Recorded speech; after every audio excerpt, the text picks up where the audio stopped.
মদ ভাং এনেকুৱা এইবিলাক ক'ব নাপায় আচলতে এইবিলাক ছ'চিয়েল মিডিয়াত ক'ব নাপায় এনেকুৱা কি বস্তু আছে যিটো তেওঁ নাখায় তেনেহ'লে ফৰেষ্টৰ মাটিখিনি আৰু ইয়াতে উচ্ছেদ নহ'ব আৰু বিলখিনি গোটাই মুছলমানক দিয়া হ'ব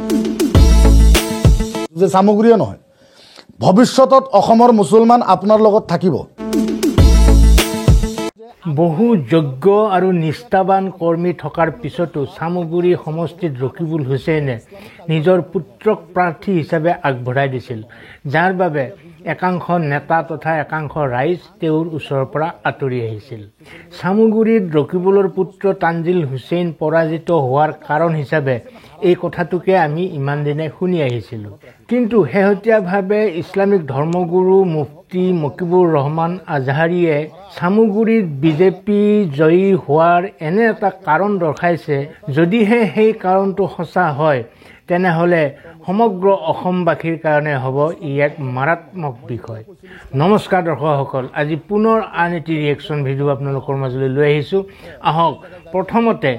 মুফতি মকিবুৰ ৰহমান আজহাৰীয়ে কি কথা কৈছে সেইখিনি মনোযোগেৰে শুনি লওঁ তাৰপিছত আমি আকৌ কথা পাতিম আপোনালোকৰ ৰিয়েকশ্যন কমেণ্ট বক্সত প্ৰকাশ কৰিব পাৰিব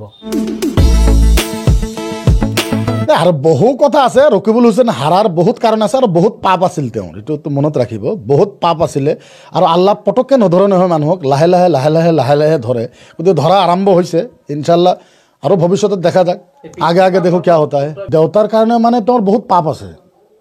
বিলাক পাপ আছে তেওঁ মুছলমানৰ লিডাৰ হ'ব খোজে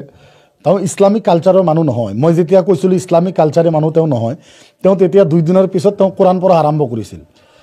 জাগাই যাই পেলাই কেৰাত পঢ়া আৰম্ভ কৰিছিল তেওঁ ইছলামিক কালচাৰৰ মানুহ নহয় মদ ভাং এনেকুৱা এইবিলাক ক'ব নাপায় আচলতে এইবিলাক ছ'চিয়েল মিডিয়াত ক'ব নাপায় এনেকুৱা কি বস্তু আছে যিটো তেওঁ নাখায় এইটো আপোনালোকে নিউজ এটা পাইছিলে নহয় সকলো বস্তুৱে খায় কিন্তু পইচা নিদিয়ে মানুহটো সেইটো আপোনালোকে পাইছিলে কিন্তু মানুহটো এনেকুৱা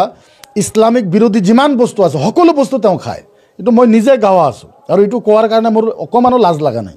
গতিকে ইছলামিক কালচাৰৰ মানুহ তেওঁ নহয় কোনোবা যদি নিজে ইচ্ছা কৰি বনিব খোজে কিমান টাইমনো আপুনি নাটক কৰিব নাটকটোতো ওলাই যাব এভৰি টাইমটো আপুনি নাটক কৰিব নোৱাৰে সকলো সময়ততো আপুনি নাটক কৰিব নোৱাৰে গতিকে নাটকটো ওলাই গৈছে এই যিখিনি পাপ আছিল মই কৈছিলোঁ মই ইলেকশ্যনৰ আগতে কৈছিলোঁ যে আব্বায়ে নিজৰ পুত্ৰৰ কেৰিয়াৰটো ধ্বংস কৰিলে ইলেকশ্যনৰ ভোট হোৱাৰ বহু আগতে মই ছ'চিয়েল মিডিয়াত কৈছিলোঁ যে অসমৰ ৰাজনীতিৰ ভিতৰত নিজৰ দেউতাকে নিজৰ ল'ৰাক এনেকৈ কেতিয়াবা ধ্বংস কৰে নেকি মই কেতিয়াও চোৱা নাই যে এনেকুৱা ধ্বংস কৰিব এইটো মই আগতে কৈছিলোঁ ধ্বংস হৈ গ'ল এটা উদীয়মান যুৱক যাৰ 23 বছৰ বয়স হৈছে তাৰ কেৰিয়াৰ আছিল আজি কি কৰিলে নিষ্ট নাবুদ কৰি দিলে মিছা কথা নকওঁ মই চামগুৰিত আছিলোঁ মানে ভালে দিন আছিলোঁ 18 দিন আছিলোঁ মই আৰু চামগুৰি পৰিৱেশটো মই চাইছোঁ ৰকিবুল হুছেইন ডাঙৰীয়াৰ পুত্ৰ হেৰাৰ কাৰণটো কি কাৰণটো হ'ল এইটো এই যে 25 বছৰ চামগুৰিৰ ৰাইজে ৰকিবুল হুছেইনৰ কাৰণে জান দিছে জীৱন দিছে তাতে ৰকিবুল হুছেইন ডাঙৰীয়া এটা কথা কৈছিল যে মোৰ পিছত কোন মোৰ পিছত আপোনালোকে তাতে বহু কেইজন মানুহ তেওঁ আশ্বাস দিছিল যে মোৰ পিছততো আপোনালোকেই হ'ব এনেকুৱা 4-5জন মানুহ আছিল যি 4-5জন মানুহ কংগ্ৰেছৰ কাৰণে ৰকিবুল হুছেইন ডাঙৰীয়াৰ কাৰণে জীৱন দি দিছিল বহুত মাৰ খাইছে বহুত পিটন খাইছে তেওঁলোকৰ ঘৰ বাৰী বহুতবাৰ জ্বলোৱা হৈছে তেওঁলোকে জেল পৰ্যন্ত গৈছে কিন্তু তেওঁলোকৰ আশা আছিল যে চামগুৰিত ৰকিবুল হুছেইন ডাঙৰীয়া যেতিয়া MP হ'ল ধুবুৰীৰ তেওঁলোকৰ আশা আছিল যে আমি 4-5জন মানুহৰ ভিতৰত যিকোনো এজন মানুহক আমাক টিকটটো দিব এইটো এটা তেওঁলোকৰ আশা আছিল কিন্তু তেওঁ কি কৰিলে আমাৰ সন্মানীয় সাংসদ ৰকিবুল হুছেইন ডাঙৰীয়া কি কৰিলে পৰম্পৰাটো আৰম্ভ কৰিলে সেই 4-5জন মানুহক নৎসাত কৰি 20-25 বছৰৰ তেওঁবিলাকৰ যিবিলাক ত্যাগ আছিল সেই ত্যাগবিলাক নৎসাত কৰি আকৌ নিজৰ পুত্ৰক MLA বনোৱাৰ কাৰণে দিছপুৰ দখল কৰাৰ কাৰণে গাদীটো ৰক্ষা কৰাৰ কাৰণে নাওমনি এটা ল'ৰা যিটো ল'ৰাক নাকত টিপি দিলে দুধ ওলায় গাখীৰ ওলায় মই আগতেও কৈছিলোঁ যিটো ল'ৰা এতিয়াও মাৰ্বল খেলাৰ বয়স ইয়াক দিছে বিধানসভাৰ MLAৰ প্ৰাৰ্থী চামগুৰি ইমান ডাঙৰ সন্মানীয় সমষ্টিৰ তেওঁ কেণ্ডিডেট বনাইছে তেওঁ বিধানসভাৰ পবিত্ৰ মজিয়াত যায় কিনো কথা ক'ব ৰাজনীতি সম্পৰ্কতে কিয় জানে পলিটিকেল সম্পৰ্কে তেওঁ কি জানে তেওঁৰ বয়স যিহেতু মাত্ৰ 23 বছৰ গতিকে ৰাজনীতিক তাতে প্ৰব্লেমটো সেনেকুৱা হৈছে যাৰ কাৰণে হাৰিলে আৰু ইয়াৰ লগতে মই এটা কথা বিনম্ৰভাৱে অনুৰোধ কৰিম যে 1.5 বছৰৰ কাৰণে আমি যদিও ৰকিবুল হুছেইন ডাঙৰীয়াৰ পুত্ৰক যদি জিতাই আনিলোঁ হয় চৰকাৰটো আৰু কংগ্ৰেছৰ নহ'ল হয় মাত্ৰ 1.5 বছৰ 1.5 years 1.5 বছৰৰ কাৰণেতো যেহেতু চৰকাৰ পৰিৱৰ্তন নহয় কিন্তু বিজেপি এটা কথা কৈছিল যে 1.5 বছৰৰ কাৰণে আমাক ভোট দিয়ক আমি আপোনালোকৰ কাৰণে কি কৰিব পাৰোঁ আমি আপোনালোকৰ কাৰণে কি কৰিব পাৰোঁ মই ইয়াৰ জৰিয়তে অসমৰ সন্মানীয় মুখ্যমন্ত্ৰী ডাঙৰীয়াক বিনম্ৰভাৱে অনুৰোধ কৰিছোঁ আৰু আপোনালোকৰ মাধ্যমেৰে মই ক'ব বিচাৰোঁ মই প্ৰায় এসপ্তাহ 10 দিনৰ ভিতৰতে মই CMৰ লগত বহিম অসমৰ সন্মানীয় CM ডক্টৰ হেমন্ত বিশ্ব শৰ্মা ডাঙৰীয়াৰ লগত মই বহিম তেওঁৰ লগত আলোচনাখিনি কৰিম সামগ্ৰীবাসী ৰাইজৰ বিশেষকৈ শালপাৰা যিটো পঞ্চায়ত আছে এই মানুহখিনিৰ এটা আবদাৰ মই অসমৰ মুখ্যমন্ত্ৰীক কৈছোঁ ডিপ্লুৰঞ্জন শৰ্মা ডাঙৰীয়াক কৈছোঁ জিতু গোস্বামী ডাঙৰীয়াক কৈছোঁ তাতে কাঠপাৰাত এটা মুছলমানৰ আটাইতকৈ বেছি প্ৰব্লেম সেইটো হ'ল তাতে প্ৰায় ফৰেষ্টৰ প্ৰায় 3000 বিঘা মাটি আছে সেই মাটিত আমাৰ বহু মুছলমান তাতে আছে আৰু তাতে বহু ডাঙৰ এটা বিল আছে আৰু মই এতিয়াই খোলাকৈ কথাখিনি নকওঁ মোক কেইজনমান MLA কৈছিল যে মুফতি সাহেব আপোনালোকৰ মানুহে যদি আমাক ভোট দিয়ে আমি যেহেতু বেলেগ ৰাজনৈতিক দলক সমৰ্থন কৰিছিলোঁ তেনেহ'লে এই ফৰেষ্টৰ মাটিখিনি আৰু ইয়াতে উচ্ছেদ নহ'ব আৰু বিলখিনি গোটাই মুছলমানক দিয়া হ'ব মই অপেন হিচাপত কৈছোঁ আজি এই কাৰণে অপেন হিচাপত কৈছোঁ কথাষাৰ যেহেতু সামগ্ৰী ৰাইজে যেহেতু মুছলমানে বহু ভোট বিজেপিক দিলে গতিকে মই অসমৰ মুখ্যমন্ত্ৰী ডাঙৰীয়াক বিনম্ৰভাৱে অনুৰোধ কৰিছোঁ যে সামগ্ৰীয়ে নহয় ভৱিষ্যতত অসমৰ মুছলমান আপোনাৰ লগত থাকিব ভৱিষ্যতত আৰু বহু সিটত আপুনি জিতিব পাৰিব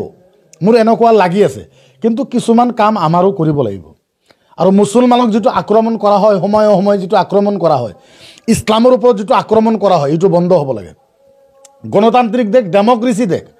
এইবিলাক বন্ধ হ'ব লাগে সকলোৰে সমান অধিকাৰ আছে বাবা ভীমৰাট আম্বেদকৰৰ সংবিধানে আমাক সকলোকে অধিকাৰ দিছে গতিকে সামগ্ৰীৰ ৰাইজে যাতে কষ্ট নাপায় যেনেকৈ বিজেপিক মৰম কৰিছে বিজেপিয়ে তেনেকুৱা মৰম সামগ্ৰী ৰাইজক কৰিব লাগে আৰু এই বিষয় লৈ মানুহে কি ভাবে তাতে ভাবক মোৰ কোনো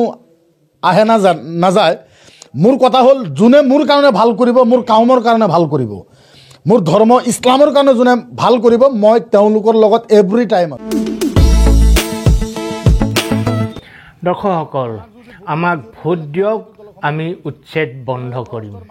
অৰ্থাৎ উচ্ছেদ নকৰাৰ প্ৰতিশ্ৰুতিৰে সামগ্ৰীত ডিপ্লুৰঞ্জন শৰ্মাক জয়ী কৰি আনিছিল বিজেপিয়ে মুফতি মকিবুৰ ৰহমান আজহাৰীয়ে কোৱা এইষাৰ কথা কিমান সঁচা বাৰু যদিহে সঁচা হয় তেনেহ'লে এয়া কম মাৰাত্মক কথা নহয় কিন্তু অসমৰ খিলঞ্জীয়া লোকসকলৰ কাৰণে আমাৰ দৃঢ় বিশ্বাস আছে বিজেপিয়ে তেনেকুৱা কাম কদাপি নকৰে কিন্তু মুফতি মকিবুৰ ৰহমান আজহাৰীৰ এই কথাৰ যদি প্ৰত্যুত্তৰ নিদিয়ে ডিপ্লুৰঞ্জন শৰ্মা অথবা অসম চৰকাৰে বা শাসক পক্ষই তেনেহ'লে এটা বেলেগ ধৰণৰ বাৰ্তা যে অসমবাসীলৈ গুচি যাব সেয়া কিন্তু খাটাং বাকী আপোনালোকে কি ভাবে আপোনালোকৰ অনুভৱ কি উপলব্ধি কি এই কথাষাৰক লৈ আপোনালোকে সঁচাকৈ ভাবেনে মুফতি মকিবুৰ ৰহমান আজহাৰীৰ এই কথাষাৰক আপোনালোকে কেনেধৰণে গ্ৰহণ কৰিছে